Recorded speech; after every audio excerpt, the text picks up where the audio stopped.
ओए बिट्टू, मिट्टी में सारे कंकड़ पत्थर ठीक से साफ कर दियो।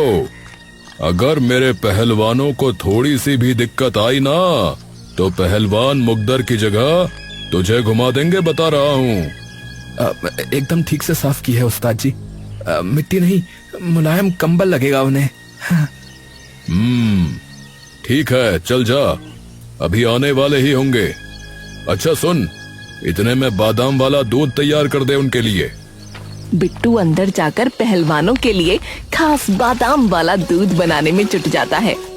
थोड़ी ही देर में अखाड़ा पहलवानों से भर उठता है।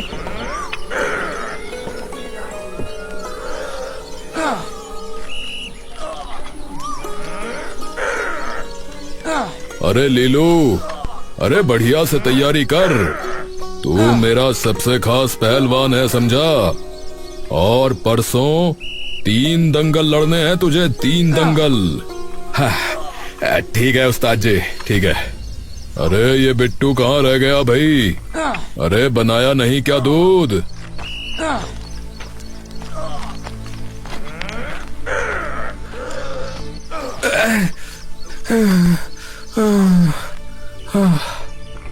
अरे उस्ताद जी, अरे इस ककड़ी पहलवान से कहाँ ये बाल्टी उठवा ली? अरे झटका आ जाएगा इसकी कमर में। सब पहलवान उस पर हंसने लगते हैं और वापस अपनी कसरत और कुश्ती में लग जाते हैं। बिट्टू वहाँ खड़ा उन्हें एकदम ध्यान से देखने लगता है। अरे ओ बिट्टू, अरे क्या इधर उधर खड़े खड़े घूरे जा रहा है रे तू? है? जा अंदर जा और जाके पतलून धो पहलवानों की, जा। जी जी उस्ताद जी।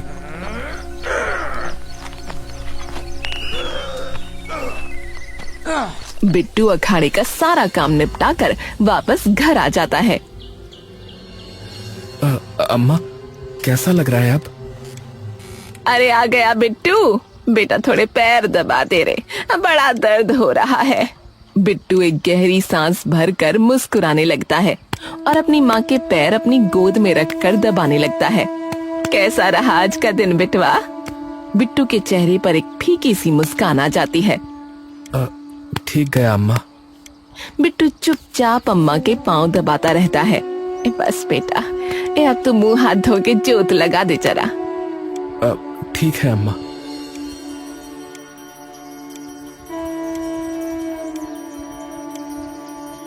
हे बजरंग बली, मेरी माँ का ध्यान रखना, उन्हें जल्द से जल्द ठीक कर देना।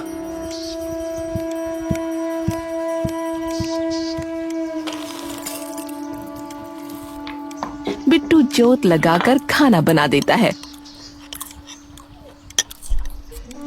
अब और रोटी लाऊं अम्मा? नहीं नहीं पिटवा, बस।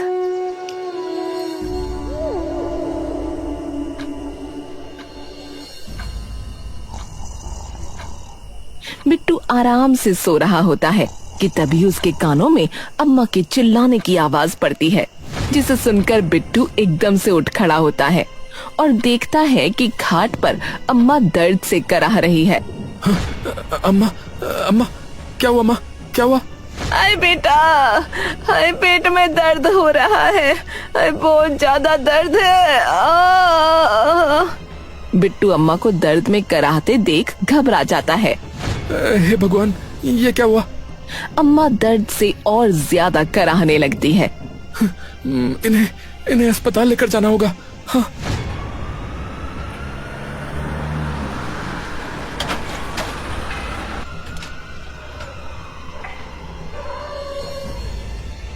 देखिए, अभी तो हमने इनको दर्द का इंजेक्शन लगा दिया है, लेकिन इनके पेट में एक तरह का इन्फेक्शन बन चुका है, जिसका जितनी जल्दी हो सके इलाज कराना पड़ेगा। अगर थोड़ी भी देर हुई तो कुछ भी हो सकता है। ये सुनते ही बिट्टू पर मानो बिजली टूट पड़ती है। क्या? कितना वक्त डॉक्टर साहब? अब देखिए, 1 महीने के अंदर तो आपको कराना ही पड़ेगा, वरना इन्फेक्शन ज्यादा बढ़ जाएगा और फिर उसे रोक पाना मुश्किल हो जाएगा हमारे लिए।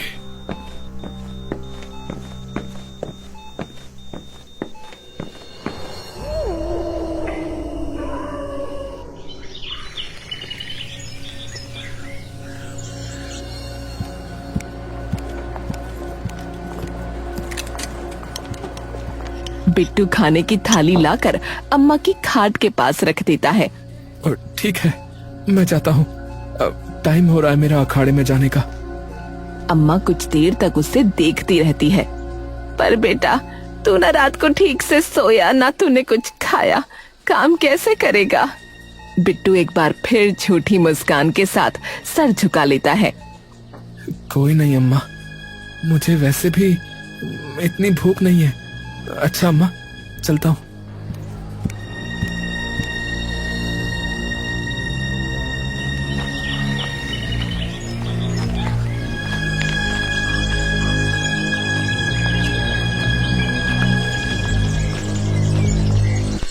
अखाड़े में पहुंचता है और देखता है कि सारे पहलवान वहां पहुंच चुके हैं। अरे अब क्यों आया भाई तू? हैं? तुझे इसलिए काम पर रखा है क्या? मिट्टी भी आज इन पहलवानों ने आके बराबर की। सारा काम यूं ही पड़ा हुआ है अंदर। जी जी, अभी करता हूँ उस्ताद जी। वो माँ की थोड़ी तबीयत खराब हो गई थी, इसलिए देर हो गई। आए बिट्टू, इधर आ जरा, पैरों की मालिश कर दे मेरी। आज कसरत में जान निकल गई। उसके पैरों की मालिश करने लगता है।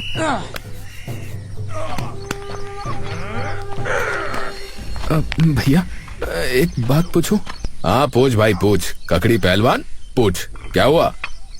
भैया, अगर मैं भी अखाड़े में लड़ूं तो क्या मुझे भी थोड़ा बहुत पैसा मिल सकता है क्या? वो क्या ना कि माँ की तबीयत बहुत खराब है, तो इलाज के लिए पैसों की जरूरत है।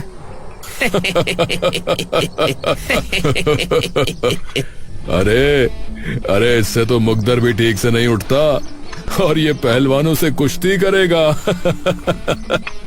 उस्ताद ये सुनते ही गुस्से से बिट्टू की ओर देखने लगते हैं। अरे ज्यादा ही खुल गया लगता है तू। तुझे तेरी जगह दिखानी पड़ेगी। अगर इतनी ही चाहत है तो आज ही देख लेते हैं।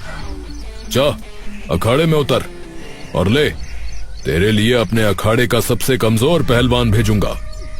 अगर तू इसे हाथ भी लगा पाया तो मैं तुझे 1000 रुपए दूंगा।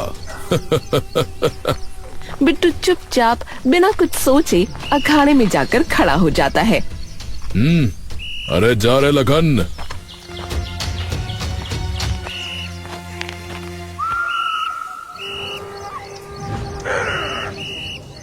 बिट्टू तेजी से लखन की ओर बढ़ने लगता है।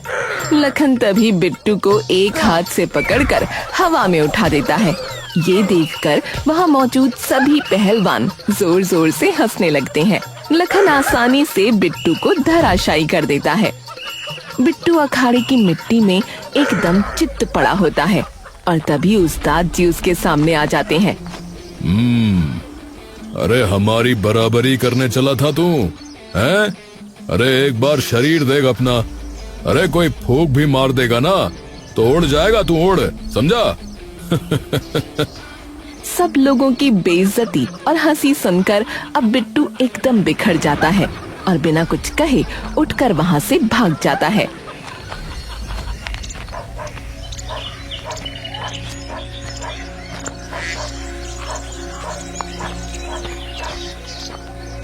बुरी तरह रोता हुआ वो सीधा बजरंग बली महाराज के मंदिर चला जाता है।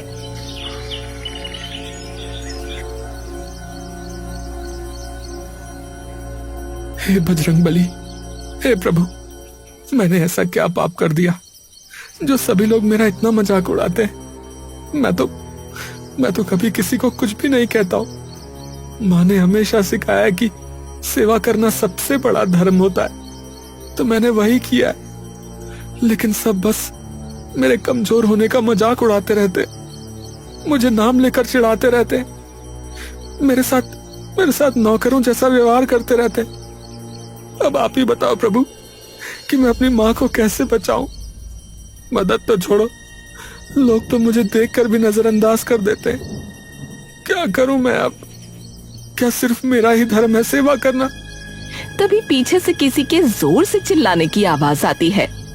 अरे अरे अरे भैया, उस बंदर को पकड़ो कोई! अरे वो मेरी अंगूठी लेकर भाग रहा है। बिट्टू बाहर जाकर देखता है।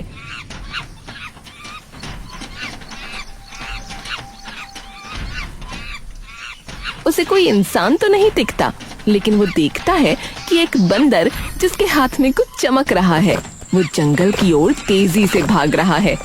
बिट्टू तुरंत पूरी दिलेरी के साथ उस बंदर के पीछे भागने लगता है और भागते भागते उसके पीछे जंगल में पहुंच जाता है।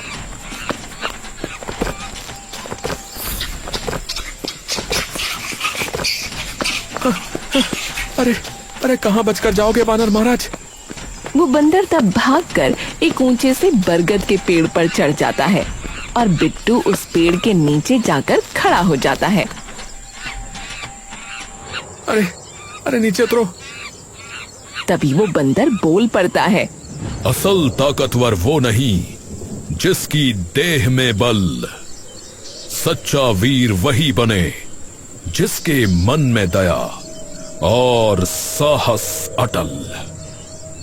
वो बंदर तब एक ऊंची छलांग लगाकर आसमान में विलीन हो जाता है। बिट्टू स्तब्ध होकर आसमान की तरफ देखता रहता है।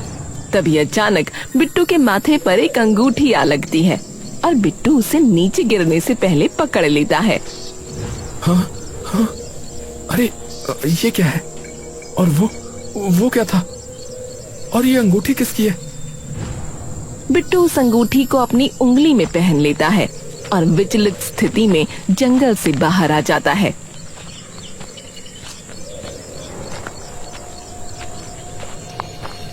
अरे क्या हुआ भाई? अरे भाई ये गेहूं की बोरी ले जानी थी चक्की, पर जो है बीच में ऐसा गड्ढा आया रास्ते में कि सारी बोरियां नीचे गिर गई भाई, मैं तो लुट गया। तो मैं मदद करूं वापस रखवाने में?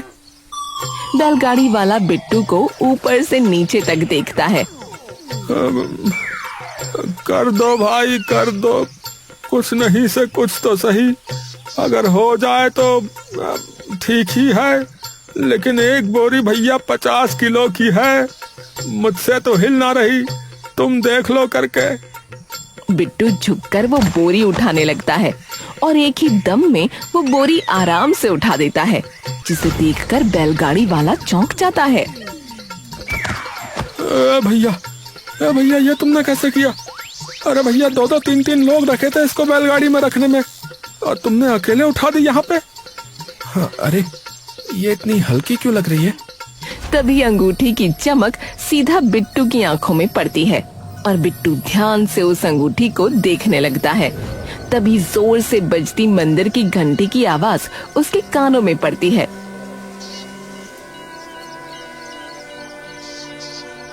ओह, तो वो आप थे? बिट्टू की आंखों से आंसू टपकने लगते हैं। असल ताकतवर वो नहीं जिसकी देह में बल, सच्चा वीर वही बने जिसके मन में दया और साहस अटल। बिट्टू कुछ ही देर में सभी बोरियों को एक एक हाथ से उठाकर बैलगाड़ी में रख देता है। अरे भैया कमाल कर दिया आपने, वरना मेरा बहुत बड़ा नुकसान हो जाता। भैया धन्यवाद आपका। अरे कोई बात नहीं। बिट्टू तुरंत मंदिर में जाकर हनुमान जी के सामने माथा टेक देता है। धन्यवाद प्रभु, धन्यवाद, अपना साहस मुझे देने के लिए आपका बहुत बहुत धन्यवाद।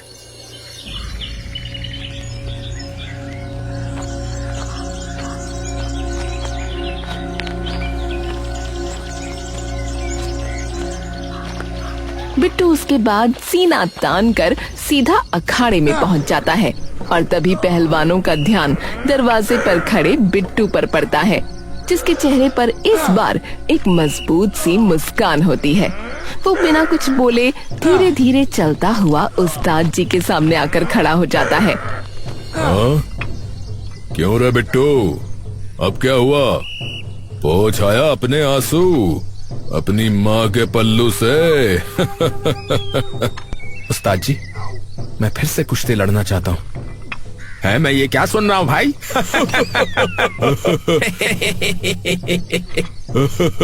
अरे भाई, 2 घंटे में पहलवान बन के आ गया क्या तू? है? उस्ताद जी, अगर मैं लीलू पहलवान को हरा दूं तो कल से आप मुझे भी अपने साथ दंगल लेके जाएंगे और जो इनाम मिलेगा वो मुझे मिलेगा। ये सुनकर कुछ पल के लिए सब लोग एक दूसरे का चेहरा देखने लगते हैं। हाँ?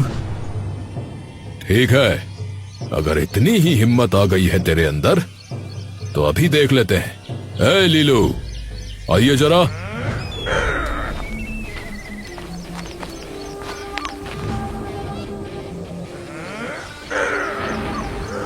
कुछ ही देर में दोनों आमने सामने खड़े होते हैं, लेकिन अगले ही पल कुछ ऐसा होता है कि वहाँ खड़े सभी लोग एकदम चुप हो जाते हैं।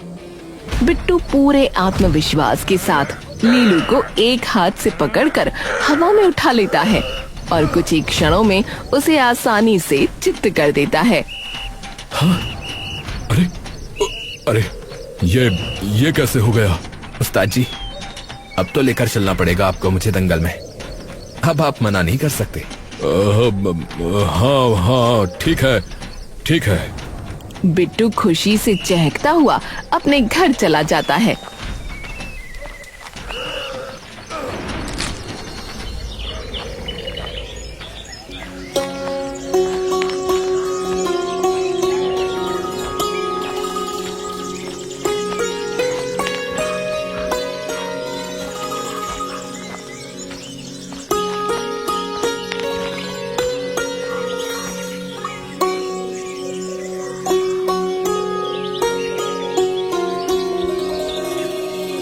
और जाकर सारी बात अपनी माँ को बता देता है। ये सुनकर अम्मा की आंखों में भी आंसू आ जाते हैं और वो तुरंत मंदिर में रखी हनुमान जी की मूर्ति को देखकर हाथ जोड़ लेती हैं। धन्यवाद मेरे बजरंग बली महाराज। अगला दिन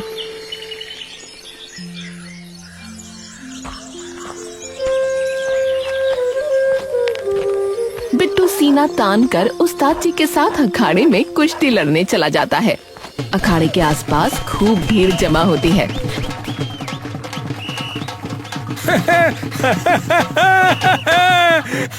अरे भैया, ये किसका बच्चा खो गया भैया? अरे जो दंगल में आ गया, अरे कौन है भैया ये? लेकिन जैसे ही कुश्ती शुरू होती है, बिट्टू अपने सामने खड़े हट्टे कट्टे पहलवान को एक ही पल में चित्त कर देता है, जिसे देख सारी जनता आश्चर्यचकित रह जाती है। 1 2 1। अरे भाई, कमाल कर दिया। बिट्टू जी ने, ऐसा पहली बार हुआ है हमारे दंगल में कि किसी पहलवान ने 20 सेकंड में, जी हाँ भाइयों बहनों, 20 सेकंड में इतने हट्टे कट्टे पहलवान को चित्त कर दिया हो। इस जीत के लिए बिट्टू जी को मिलते हैं पूरे 10,000 रुपए। जी हाँ दोस्तों, पूरे 10,000 रुपए का इनाम। जोरदार तालियां हो जाएं। उस्ताद जी उसे वहाँ खड़े देखकर दंग हो रहे होते हैं। तभी बिट्टू उनके पास आता है। हाँ? अरे अरे, तू एकदम से इतना ताकतवर कैसे हो गया रे? वो छोड़िए उस्ताद जी, अब तो आप जल्दी से जल्दी और दंगलों का इंतजाम करवाइए मेरे लिए, और देखते जाइए कि मैं कैसे आपको पैसे कमा कमा कर देता हूँ। बिट्टू उन 10,000 रुपयों में से 2,000 रुपए निकालकर उस्ताद जी को दे देता है, जिसे देख उस्ताद जी मुस्कुराने लगते हैं। तो हो जा तैयार, फिर लाइन लगा दूंगा दंगलों की मैं अब। और आप देखना मैं कैसे आपका नाम रोशन करता हूँ आसपास के सभी गांवों में।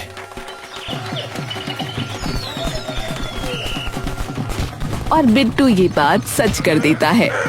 उस दिन के बाद से उस्ताद जी उसे हर दंगल में उतारने लगते हैं और हर कुश्ती में बिट्टू अपना कमाल दिखाने लगता है।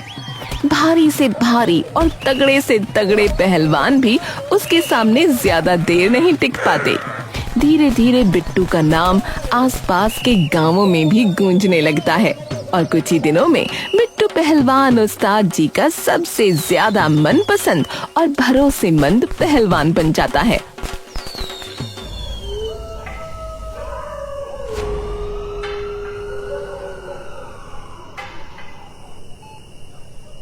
हो गए माँ, तुम्हारे इलाज के पैसे पूरे हो गए। अम्मा की आंखों में आंसू आ जाते हैं और चेहरे पर एक बड़ी सी मुस्कान फैल जाती है।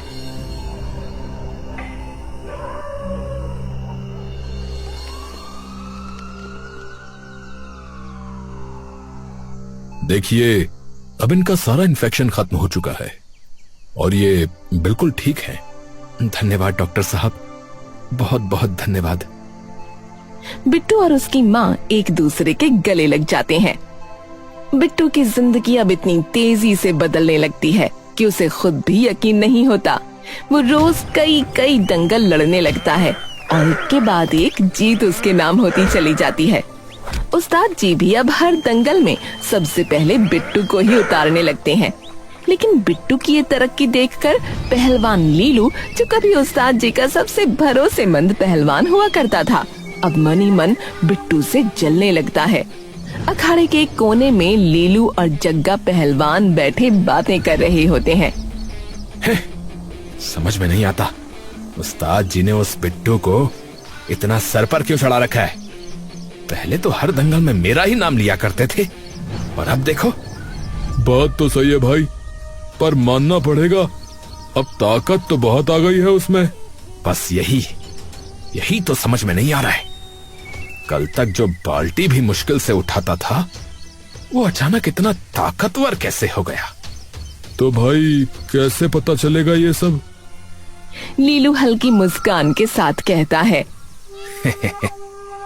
अरे वो बहुत भोला है, 2 मीठी बातें करूंगा तो सब सच उगल देगा। कुछ ना कुछ राज तो जरूर है।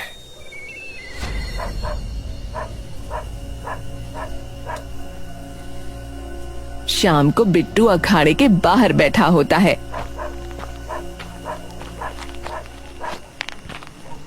लीलू उसके पास आकर बैठ जाता है।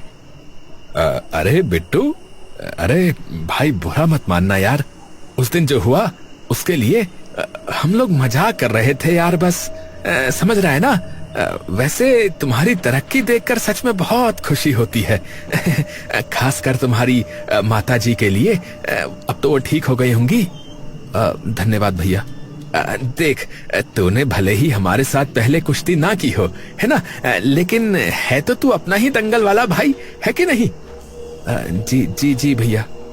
लेकिन वैसे मुझे समझ में नहीं आया छोटे कि ऐसा क्या खा लिया तूने कि अचानक इतनी ताकत आ गई तुझमें, है?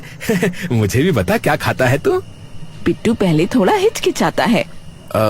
वो कुछ खाता वाता नहीं, बल्कि बस बजरंगबली की कृपा है। अरे क्यों मुझसे छुपा रहा है? अरे बता ना। अरे अपने भाई लीलू से छुपाएगा है? अरे अपने भाइयों से क्या छुपाना है? अच्छा ठीक है भाई, अगर नहीं बताना चाहता तो ठीक है, हम तो तेरी खुशी दूर से देखकर ही खुश हो लेंगे भैया। अरे नहीं भैया, ऐसा नहीं है। बिट्टू हिचकिचाते हुए भोलेपन में अंगूठी वाली पूरी बात उसे बता देता है। लीलू ध्यान से उसकी उंगली की तरफ देखने लगता है। अच्छा, जरा दिखाना तो वो अंगूठी। बिट्टू बिना सोचे अंगूठी उतारकर उसे दे देता है। लीलू अंगूठी को हाथ में घुमाकर देखने लगता है और अचानक उठकर थोड़ा पीछे हट जाता है।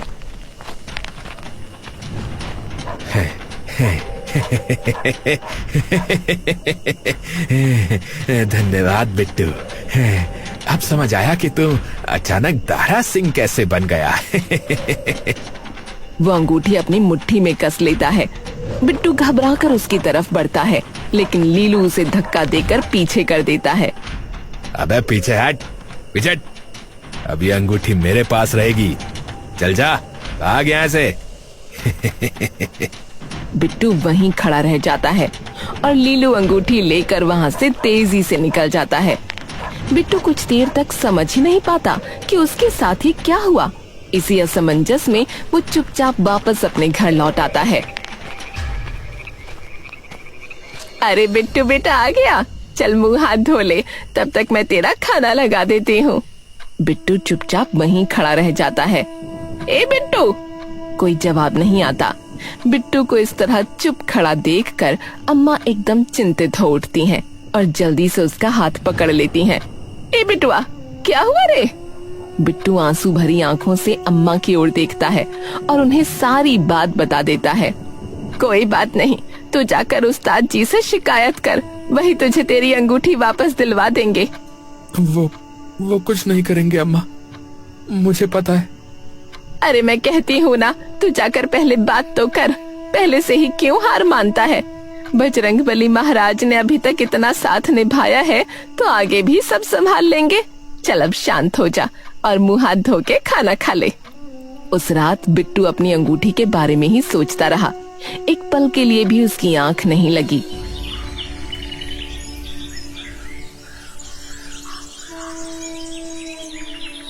सुबह होते ही वो तुरंत अखाड़े चला गया।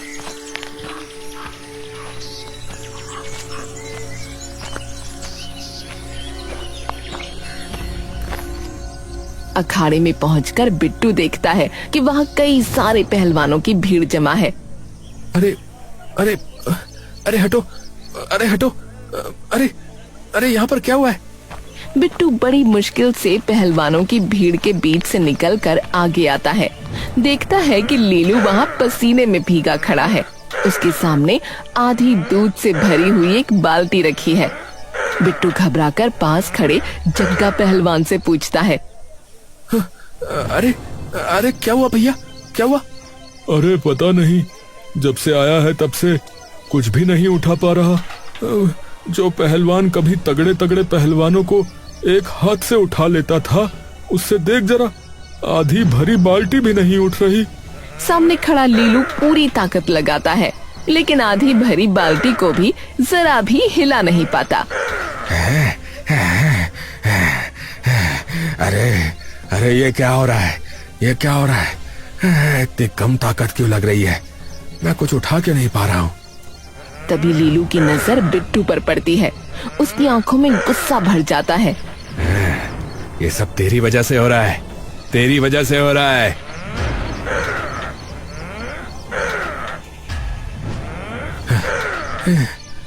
हे भगवान, हे भगवान, ये क्या हो रहा है, ये क्या हो रहा है? तभी लीलू का ध्यान अपनी उंगली में पहनी हुई बिट्टू की अंगूठी पर जाता है। हो ना हो, ये सब इसी अंगूठी की वजह से हो रहा है। हाँ। वो अंगूठी उतारने की कोशिश करता है, लेकिन अंगूठी उसकी उंगली में बुरी तरह फंस चुकी होती है। अरे ये उतर क्यों नहीं रही? अरे भाई कोई मदद करो इसे उतारने में। मैं तो बड़ा थका थका महसूस कर रहा हूँ। वहाँ खड़े सारे पहलवान पूरी ताकत लगा देते हैं, लेकिन कोई भी अंगूठी नहीं निकाल पाता। तभी उस्ताद जी भी वहाँ आ जाते हैं। अरे ये सब क्या हो रहा है यहाँ पे?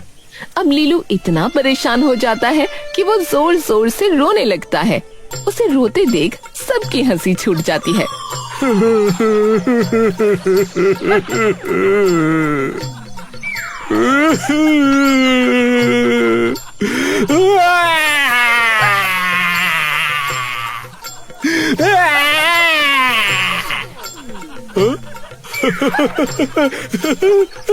अबे ये कैसे रो रहा भाई? ए भैया, पहलवान भी रो रहा है। हे भगवान, इतना हट्टा कट्टा पहलवान बच्चों की तरह रो रहा है, जरा देखो इसे। बिट्टू आसपास खड़े लोगों की ओर देखता है और पूरा माजरा समझ जाता है। उसे तभी उस बंदर की कही बात याद आती है। असल ताकतवर वो नहीं जिसकी देह में बल, सच्चा वीर वही बने जिसके मन में दया और साहस अटल। बिट्टू लीलू के पास चला जाता है। परेशान मत हो लीलू भैया, अपना हाथ मुझे दो। रोते हुए लीलू अपना हाथ बिट्टू की तरफ बढ़ा देता है। बिट्टू बिना जोर लगाए बड़ी आसानी से उसकी उंगली से अंगूठी निकाल लेता है। ठीक हो लीलू भैया अब? लीलू कुछ देर तक शर्म से सर झुकाए खड़ा रहता है। बिट्टू भाई, मैंने तो हमेशा तुम्हारा मजाक बनाया है और कल मैंने तुम्हारे भोलेपन का फायदा उठाकर तुम्हारी अंगूठी भी ले ली। आज जब ये सब लोग मेरी परेशानी पर हंस रहे थे तब बस तुमने मुझ पर हंसने के बजाय मेरी मदद की भैया। तुम्हारा बहुत बहुत धन्यवाद भैया। पर तुमने ऐसा क्यों किया? तुम क्यों नहीं हंसे मुझ पे? क्योंकि बलशाली मन से बना जाता है लीलू भैया, तन से नहीं। और मन से तो मैं हमेशा ही बहुत बलशाली था, समझे? नहीं समझे? समझ जाओगे। ये सुनते ही लीलू भावुक होकर बिट्टू के गले लग जाता है। समझ गया भैया, समझ गया। आज से तुम्हारे जितना ताकतवर मन से मैं भी बन के दिखाऊंगा भैया, मैं भी बन के दिखाऊंगा।